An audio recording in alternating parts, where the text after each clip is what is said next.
Ini gue buka TikTok, rame sama orang-orang bego yang pada minta link CCTV-nya Fadel ngegebugin si Loli. Yang ini nih. Udah deh, lu cepetan buka profil TikTok gue tuh, di situ ada video lengkap si Fadel ngegebugin si Loli.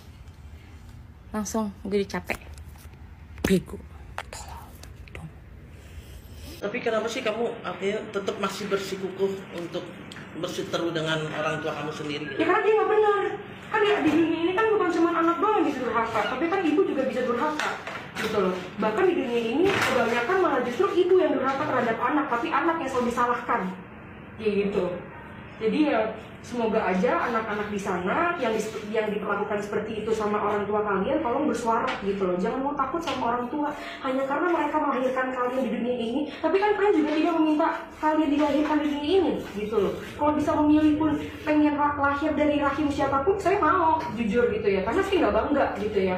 Mohon maaf sekali, saya nggak bangga mempunyai ibu yang kontroversial seperti itu, ribut sana sini.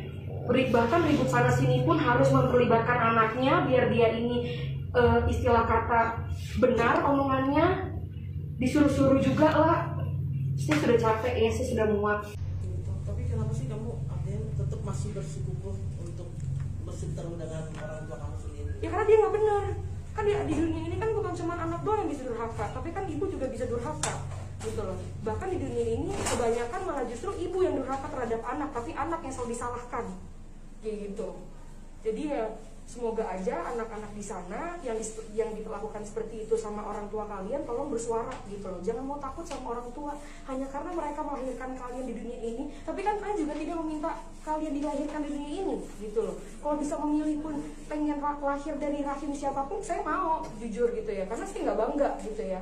Mohon maaf sekali, saya nggak bangga mempunyai ibu yang... Kenapa baru diantar setengah 2 pagi? Padahal itu anak kabur dari jam 22.30 malam. Ayo, kenapa? Kenapa nggak langsung 22.30 itu anak datang ke tempatnya Rasman? Kenapa nggak langsung diantar? Kenapa diantar setengah 2 pagi? Kalian pikirlah, kalian kan otaknya juga nggak mungkin nggak bener semua kan? Kalau orang bener, ada anak kabur sedang berurusan hukum. Ya, apalagi Laura ini tidak pernah tahu jalan. Karena selama dia hidup dengan saya, Laura itu saya kasih supir. Jadi dia tidak tahu jalan, tidak tahu tempat. Kecuali dia pegang handphone, diarahin, bisa jadi. Dan di rumah aman dia nggak dipegangin uang. Uang itu saya titipkan ke petugas.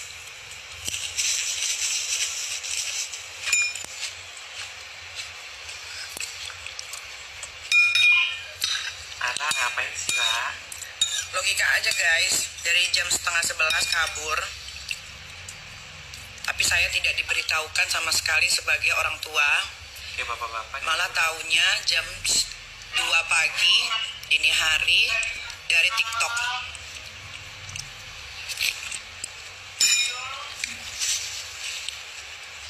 Aku juga makan itu. Wartawan itu tidak akan datang pagi-pagi buta kalau tidak ada yang menghubungi. Jadi kalau ada yang bilang, di setiap kantor polisi ada wartawan kok, iya memang, cuma sampai jam 8 malam. Tapi jam 2 itu tidak akan ada wartawan. Kalau wartawan sampai ada di situ, itu fix pasti sudah dikoordinasikan. Lagi-lagi Loli kabur dari safe house. Terus 3 bulan ini sia-sia dong. Jujur awal-awal tuh gue bingung kenapa sih Loli ditaruh di safe house bukan di rumah Nikmir. Ternyata gengs, Loli itu sebenarnya udah jadi tersangka pelaku abortion, tapi ternyata itu dijagain sama Nikita Mirzani, makanya ditaruh di safe house. Simak dulu video ini. Terus mau dibilang katanya ibu biadab apa segala macem. Si Niki ini tetap membiarkan anak ini, gimana caranya supaya tetap di safe house. Biar apa? Biar gak ditahan. Kesel tahu. Terus gue pun bingung kenapa sih pengacaranya Fadel tuh sampai mati-matian gitu loh untuk membela si Loli. Terus gimana perasaan Nikita Mirzani ketika Loli itu bilang bahwa jangan takut sama ibu kita, orang mereka cuma ngelahirin kita aja kok. Anak seumur gitu udah punya pikiran seperti itu coba. Terus dia kabur malam-malam dapat akses dari mana? Nanti kalau udah berhasil, kamu bakal ditinggal. Gak bakal kamu dapat rasa kasih sayang dari mereka.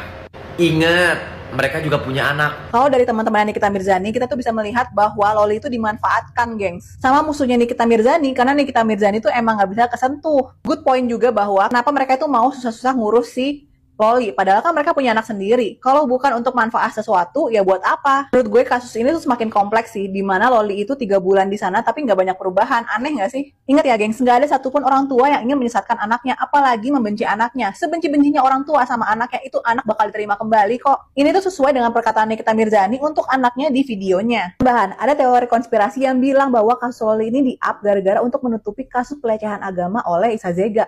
Menarik juga tuh. Gimana menurut kalian tentang kasus ini? Komen di bawah ya. Kayak Bude inget ya? Bude itu kakak saya.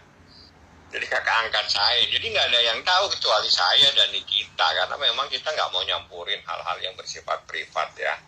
Dan itu adalah kebiasaan saya. Jadi saya minta Bude, Mbak turun lah, saya manggilnya Mbak ya. Mbak turun lah Mbak. Ini tolong dibantu lah. Biar nanti ini kita telepon. Jadi ya udahlah. Karena memang dia sudah terbiasa ya menghadapi anak, menghadapi bagaimana mendamaikan sesuatu. Saya manggilnya Mbak ya, tapi tidak perlu tahu namanya siapa. Ya, tapi dia itu harus dipanggil Bude kalau bertemu dengan Laura. Jadi ini Bude nak, gitu loh ya. Jadi nggak ada yang tahu kan cuma saya Niki dan sudah lama ini. Cuma memang orangnya tidak mau muncul, ya, cuma dia hanya monitor di saat tertentu dia telepon, nah, gitu. Karena dia telepon saya, Mbak turun lah. Saya bilang coba Mbak turun tangan, Mbak kan bisa tuh ngobrol sama Laura, biar jadi Laura hanya bisa diajak ngobrol, diajak bicara dengan santai itu adalah sama budenya, dan dia nurut sama budenya ini. Sekarang tidak ada yang dipercaya. Kecuali budenya dan mungkin nanti orang tuanya, seperti itu. Kemarin dia kabur dari rumah aman yang diberikan untuknya. Nah, dia itu kabur mengunjungi pengacaranya. Lazimnya kan seorang anak itu kan harusnya mengunjungi ibunya ya, ini malah ke pengacaranya. Pihak pacarnya. Nah, gimana nih tanggapan Ibu Mintarsi sebagai psikiater? Kenapa anak bukan lari ke ibu malah ke orang lain, katakan seperti itu? Jadi kita lihat secara umum dan secara perkecualian. Kalau secara umum memang anak itu akan ke ibunya, anak itu dekat dengan ibunya, tapi itu tidak selalu, dan tidak selalunya bisa temporer sesaat. Misalnya karena tidak senang kenapa kok ibunya tidak senang ke pacarnya, bisa juga karena mempunyai keinginan tertentu tapi kenapa kok ibunya bertentangan, atau macam-macam hal lain yang bisa berakibat pada adanya suatu ketidaksenangan, tidak senang antara ibu dan anak. Jadi itu sifatnya perkecualian, dan bisa juga suatu yang menetap dari awal sudah tidak senang, ada kejadian ini menjadi lebih parah, kemudian nantinya kembali lagi menjadi parah. Apakah memang ada ketakutan ya kalau dalam kasus ini ya dari seorang Laura yang mungkin kita sebut kepada ibunya yang mungkin dulu pernah mengusirnya kan Ibu. Nah, sekarang tiba-tiba ibunya kembali ingin memperjuangkan. Nah, saat dia kabur ini apakah dia masih takut gitu akan trauma dulu yang diusir gitu?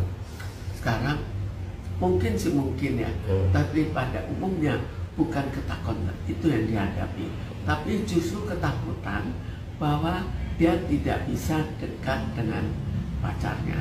Tapi belum tentu juga bahwa dia mau menikahi pacarnya. Tapi saat sekarang kan mendapatkan support dari pacarnya. Jadi dia ingin sekali dekat, tapi bukan berarti dekat adalah menikah. Berarti Ibu Mintarsi beranggapan ini faktor pacar ya lebih diutamakan daripada seorang ibu, benar? Pada saat ini itu yang sedang dipersoalkan kan. Tiap kali ribut dalam hubungannya dengan Fadel. Jadi ini kan hubungan, dia kok senang sekali, kenapa kok ibunya bertentangan? Bu, kenyamanan apa Bu yang didapatkan mungkin dalam kasus ini? Apakah karena perlindungan itu nggak ada yang ngomel-ngomelin sehingga akhirnya menjadi ketenangan, makanya dia lari ke pacaran seperti itu gak? Sekarang kita kan tidak tahu, tapi jelas Loli kabur ya. Aduh, anak umur segitu kalau nggak ada yang nyuci pikirannya nggak mungkin dia kabur sayang. Aku yakin 1000% tuh ada yang nyetir.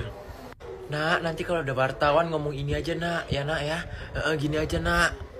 Anak sekecil itu tuh nggak berani segitunya sayang kalau nggak ada yang brainwash. Percaya deh. Terus story si Panda, alhamdulillah ya pulang dari Mekah tiba-tiba terbuka semuanya. Nggak bosnya, nggak babunya, suka banget ya arah-arahin ke agama ya.